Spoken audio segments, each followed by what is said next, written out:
Welcome back. The Senate passing a trio of spending bills hitting the halfway mark to fund government for fiscal year 2026. That includes measures to fund the Commerce, Justice, Energy, and Interior departments through the end of September. House appropriators set to release a minibus covering the Defense, Labor, Education, Transportation, and Health and Human Services departments in the coming days. Democrats, however, are demanding restrictions on any funding of Department of Homeland Security, particularly money flowing to ICE following the fatal shooting in Minneapolis last week. Joining me now is West Virginia Congressman Riley Moore, member of the House Appropriations Committee. Congressman, with all of these bills being funded now, is it fair to say that the idea of a government shutdown is fading, that we don't have to worry about a government shutdown? Yeah, thanks, Maria, and great to be back on with you. And yes, I think that we are going to get these appropriation bills over the line, and I have to give huge credit to our chairman here in the House, Tom Cole. I think Tom Cole is going to go down as one of the greatest chairmen that we've seen probably in this century in the House Appropriations Committee. And so we've done 6 of these bills. 3 just passed the Senate, which does get us to the halfway mark.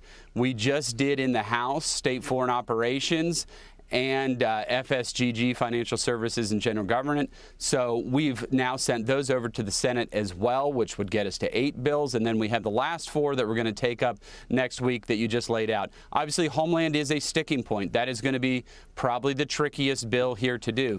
But these are the big bills that we're going to be taking up because we're talking about defense, labor HHS. Those are big, big bills that we're going to be dealing with here. And then Homeland, of course, but then also transportation and housing and urban development, THUD. So we feel confident that we're going to get these bills over the line, though. Yeah, but what are the implications of no new funding for DHS, the Department of Homeland Security, and ICE? Well, one of the things I want to point out here is that we got DHS a tremendous amount of money in the reconciliation bill. So it's not that they don't have new funding. They did get new funding in the reconciliation bill. I'd like to see a new DHS top line number and spending level. I do want to see that. I want to see that bill get done. I want to see it over the line. But hopefully we're not going to be in a place where we're CRing DHS. But just to put this in context, we did get DHS a tremendous amount of money in reconciliation to be able to do the things that they're doing to secure our border and keep our communities safe. Yeah, that's a great point, and I'm glad you made it. Meanwhile, the president has laid out his vision for health care. That includes lowering costs for Americans and holding major insurance companies accountable. Watch this. Instead of putting the needs of big corporations and special interests first, our plan finally puts you first and puts more money in your pocket. The government is going to pay the money directly to you. It goes to you, and then you take the money and buy your own health care. Nobody's ever heard of that before, and that's the way it is. The big insurance companies lose, and the people of our country win. So the president has tried to do so many things through executive order, but this great health care plan calls for the Congress to codify the most favored nation's drug pricing policy to align American drug prices with those in other developed countries, make sure America is getting the best prices. Meanwhile, a bipartisan compromise on extending Affordable Care Act subsidies, which expired, of course, at the end of 2025, that stalled in the Senate. The Senate left town yesterday for a 1-week recess, so it sounds like that's off the table. What are your thoughts about the Congress codifying most favored nations status? Well, I think we absolutely should. And the president, again, has, cut right to the chase, and he's putting the American patient now first. Here in the United States, our people pay the highest drug prices in the world. What President Trump wants to see is us paying the lowest drug prices in the world.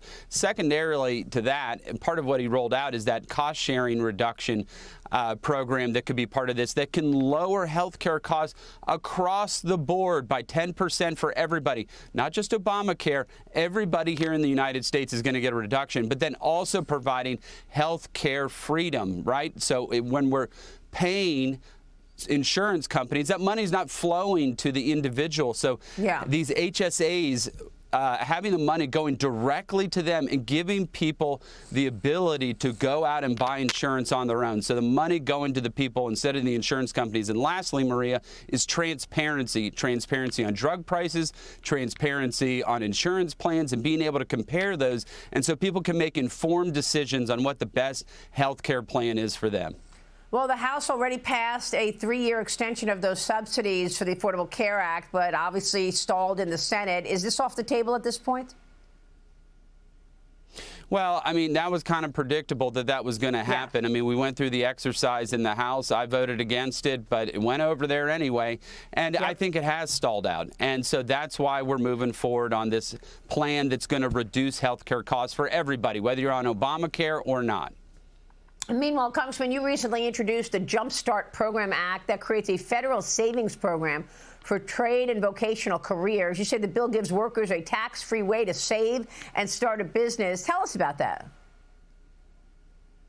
Yeah, this program is actually something I started when I was state treasurer of West Virginia, the Jumpstart Savings Program, and it comes from my experience as a welder. That's actually how I started my career. I was a welder. I went to trade school, went out and was working in the trades there.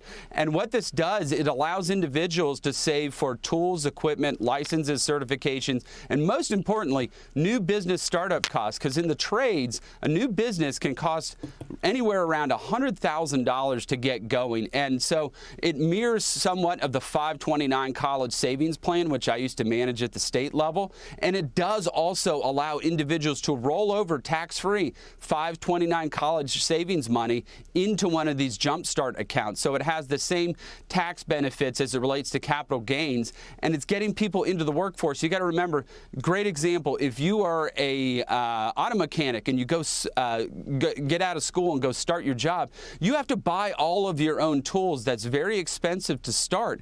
So this would allow you to save for that over time, just like a 529 college savings account, and enable individuals to get going on their career and, pardon the pun, jumpstart their career path. I like it. All right, Congressman, we'll be watching all of that. By the way, these jobs are also commanding some very high salaries as well. And we know all of the issues with traditional universities, so we'll be watching that. Looks like this is their time, trade schools. Good to see you, sir. Thank you. Congressman Riley Moore joining us this morning.